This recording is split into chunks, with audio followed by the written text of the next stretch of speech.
Salut à tous, bienvenue sur Mémoire vivante. Aujourd'hui, on va plonger dans une histoire qui traverse les déserts d'Arabie, les plateaux d'Hollywood et les casinos de Paris, celle d'Omar Sharif, l'icône intemporelle du cinéma dont le charme magnétique et la voix grave ont captivé le monde entier.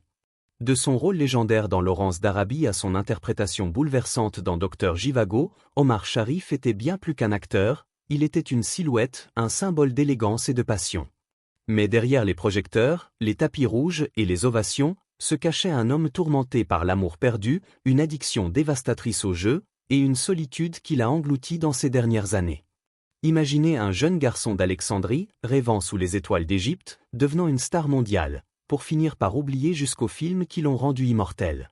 De ses débuts dans le cinéma égyptien à sa gloire hollywoodienne, en passant par ses luttes personnelles et sa fin tragique à 83 ans, l'histoire d'Omar Sharif est celle d'un homme qui a tout conquis, mais qui a payé le prix de la célébrité. Alors, prenez un thé, installez-vous confortablement, et embarquez avec moi dans ce récit poignant d'une légende dont la lumière s'est éteinte dans l'ombre. Si vous aimez les histoires vraies qui mêlent gloire et tragédie, n'oubliez pas de cliquer sur j'aime, de partager, et de vous abonner avec la cloche pour ne rien manquer. Pour comprendre Omar Sharif, il faut remonter à ses origines, dans l'Alexandrie vibrante des années 30, une ville cosmopolite où se croisent culture, religion et rêve d'ailleurs. Né Michel Dimitri Chaloub le 10 avril 1932, Omar grandit dans une famille grecque catholique melkite d'origine syrienne, souvent confondue à tort avec une ascendance libanaise. Son père, Joseph Chaloub, est un riche marchand de bois, un homme pragmatique qui transforme les barbelés abandonnés par les troupes britanniques après la Seconde Guerre mondiale en clous, une activité lucrative qui assure à la famille une vie confortable. Mais Joseph est un père autoritaire, attaché aux traditions et à l'idée que son fils reprenne les rênes de l'entreprise familiale. Sa mère, Claire Saada, est une figure centrale dans la vie d'Omar. Femme glamour, hôtesse mondaine, elle reçoit l'élite égyptienne, y compris le roi Farouk, avec qui elle joue aux cartes lors de soirées fastueuses. « Ma mère était ma première star », dira Omar dans une interview au Guardian. C'est elle qui lui transmet son amour pour le jeu, une passion qui deviendra plus tard une addiction destructrice. L'enfance d'Omar est marquée par des tensions. À la préadolescence, il prend du poids, ce qui inquiète Claire, soucieuse de son apparence.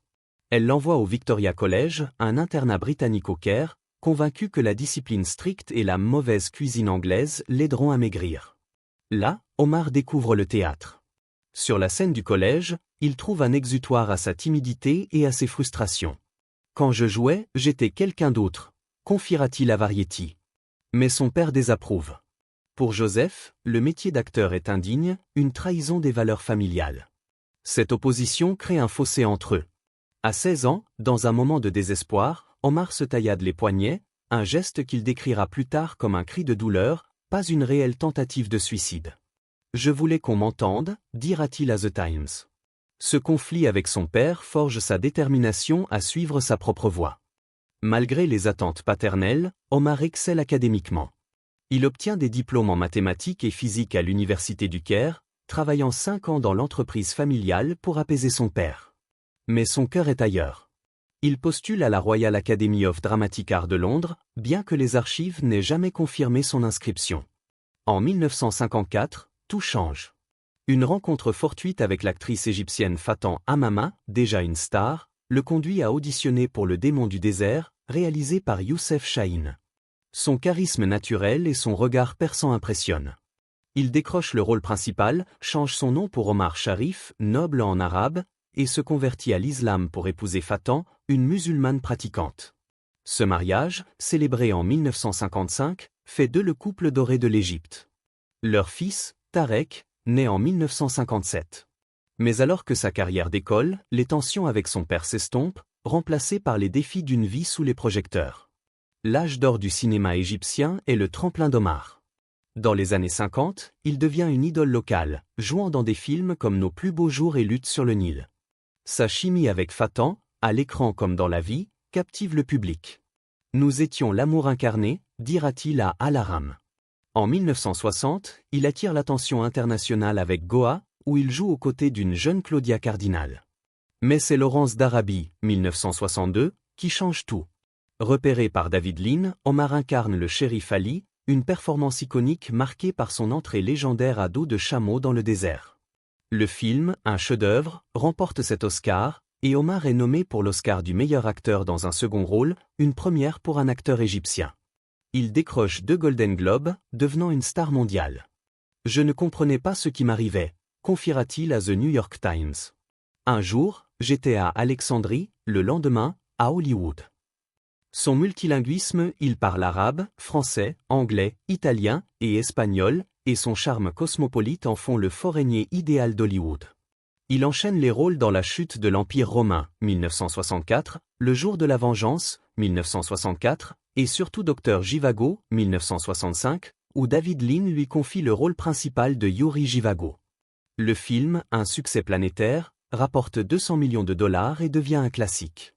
Omar, dans le rôle du poète torturé, touche les cœurs. Yuri, c'était moi, un homme déchiré par ses passions, dira-t-il à Le Monde. En 1968, il joue dans Funny Girl avec Barbra Streisand, une collaboration marquée par une alchimie électrique, mais controversée en Égypte en raison des positions pro-israéliennes de Streisand. Malgré les critiques, Omar reste impassible. « Je fais du cinéma, pas de la politique », lance-t-il à la presse. Mais la gloire a un revers. Dans les années 70, sa carrière vacille. Il accepte des rôles dans des films médiocres pour financer son train de vie luxueux et son addiction au jeu. « J'ai pris des projets pour l'argent, pas pour l'art », admettra-t-il à Variety. Des films comme The Last Valley ou Juggernaut déçoivent. Pourtant, il rebondit avec La graine de tamarin, 1974, et Le Casse, 1971, un succès en France. Dans les années 80, il se tourne vers la télévision et le cinéma européen, jouant dans des drames historiques et des documentaires. Sa présence reste magnétique, mais les rôles se raréfient. Hollywood n'avait plus besoin de moi, dira-t-il à The Guardian en 2003. Sa légende, elle, ne s'éteint pas. La vie amoureuse d'Omar Sharif est une tragédie à elle seule. Son grand amour, Faten Hamama, est la seule femme qu'il ait jamais vraiment aimée. Leur rencontre sur le tournage de Le Soleil brûle en 1954 est un coup de foudre. Faten, star du cinéma égyptien, est une figure intouchable, refusant les scènes de baisers. Pourtant, pour Omar, elle fait une exception, un moment qui électrise le public et scelle leur destin. Leur mariage est un conte de fées, mais les différences s'accumulent. Faten est discrète, ancrée dans son art, Omar est impulsif, attiré par les feux de la rampe. Nous étions comme le jour et la nuit, confiera-t-il à Al-Aram. L'appel d'Hollywood, avec Laurence d'Arabie, creuse le fossé. Pendant le tournage, Omar succombe aux tentations, fêtes, champagne, aventure.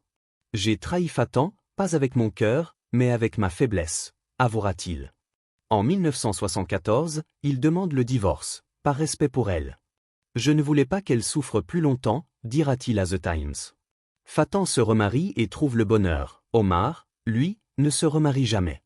Elle était l'amour de ma vie, répétera-t-il jusqu'à la fin. Ses aventures avec des actrices comme Ingrid Bergman ou Julie Christie font les gros titres, mais aucune ne remplace Faten. Sa relation avec Barbra Streisand sur Funny Girl déclenche une polémique en Égypte, mais Omar balaie les critiques. Je l'aimais comme partenaire, pas comme amante, clarifiera-t-il. Il reste proche de son fils Tarek, qui joue dans Dr Zhivago, mais rejette un second fils, né d'une liaison avec une journaliste italienne. Je ne pouvais pas être son père, je n'aimais pas sa mère, dira-t-il froidement à Le Figaro. Sa solitude grandit, aggravée par son addiction au jeu. Le jeu devient l'autre grand amour d'Omar, une passion dévastatrice. Initié aux cartes par sa mère, il découvre le bridge à 30 ans sur un plateau de tournage. Rapidement, il devient l'un des 50 meilleurs joueurs du monde, capitaine de l'équipe égyptienne, et auteur de livres sur le sujet, comme La vie d'Omar Sharif au bridge. Mais les casinos l'attirent davantage. Il perd des fortunes à la roulette, jusqu'à son appartement parisien lors d'une nuit tragique. Je n'avais plus rien, que des vêtements, confiera-t-il à Paris Match. Les courses de chevaux et les paris aggravent sa ruine. Le jeu, c'était ma drogue, dira-t-il. En 2003, un incident à Angat-les-Bains marque un tournant. Après avoir perdu 30 000 €, il donne un coup de tête à un policier, écopant d'une amende et d'une peine avec sursis. En 2005, à Los Angeles, il frappe un voiturier, brisant son nez, dans un accès de rage alcoolisé. Ces scandales ternissent son image, mais Omar reste défiant. « Je suis humain, je fais des erreurs », lancera-t-il à la presse. Sa santé décline dans les années 90. Fumeur invétéré ou jusqu'à 50 cigarettes par jour et grand buveur, il subit un pontage coronarien en 1993. J'ai vu la mort de près, dira-t-il à The Independent. Il arrête de fumer, mais pas l'alcool ni le jeu. Dans les années 2000, il vit dans des hôtels, souvent seul, errant entre Paris et Le Caire. Paris était ma maison, mais je n'avais plus de racines, confiera-t-il. Sa carrière s'effrite, il accepte des rôles médiocres pour payer ses dettes. Ses petits-enfants se moquent de ses choix, une douleur qu'il avoue à la BBC. Je voulais qu'ils soient fiers, mais je les ai déçus, dira-t-il. Le coup final arrive avec la maladie d'Alzheimer, diagnostiquée dans les années 2010. Omar commence à oublier les noms, les visages, puis ses propres films. Il ne savait plus qui il était, racontera son fils Tarek à Al-Aram. Il erre dans Paris, souriant poliment aux fans sans comprendre leur admiration. Alzheimer, c'est vivre dans l'instant, mais c'est aussi tout perdre, dira-t-il avec une ironie amère. Il cesse de jouer, incapable de mémoriser ses textes. Le 10 juillet 2015, Omar Sharif s'éteint d'une crise cardiaque au Caire, à 83 ans. Ses funérailles à la mosquée Hussein Tantawi attirent des milliers de personnes, dont des stars égyptiennes et son ami Zahi Hawass, qui déclare « Le monde a perdu un géant ». Barbra Streisand rend hommage sur Facebook, il était unique, irremplaçable. Omar Sharif était plus qu'une star. Il était un pont entre l'Orient et l'Occident, un homme dont le charme a conquis le monde, mais dont les démons le jeu, la solitude, la perte, ont assombri la fin. « J'ai tout eu et j'ai tout perdu », dira-t-il. Son héritage vit dans Laurence d'Arabie, Dr Jivago, et chaque regard qu'il a posé à l'écran. Quelle performance d'Omar Sharif vous a marqué? Laurence d'Arabie, Dr Jivago, ou un autre rôle? Partagez vos pensées en commentaire, je lis tout. Si cette histoire vous a touché, likez, partagez, et abonnez-vous pour d'autres récits sur les légendes du cinéma. On se retrouve bientôt.